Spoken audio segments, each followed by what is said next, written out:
এ পুটেদা খেলতে যাবি না? সবাই তোর জন্য ওয়েট করছে। যাবো দাঁড়া, ভাতটা খেয়ে নি। তুই আয় এখানে বস।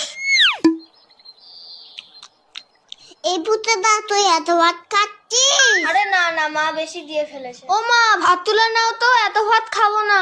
যা খাবি না পাতে রেখে দে। হ্যাঁ রে বাবান, তোদের বাড়িতে আজকে কি রান্না হয়েছে রে?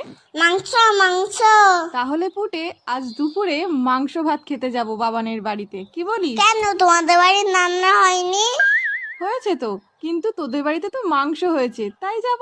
পুটেদা এত ভাত খেয়ে নিল, তাহলে তো আমাদের সবার ভাত খেয়ে নেবে। হ্যাঁ মা, যাবো যাবো। না আমি তো মিথ্যে কথা বলেছি। বাবা তো পচা কাতলা মাছ এনেছে বাজার থেকে। আমি এখন যাই, সবাই আমাকে খুঁজে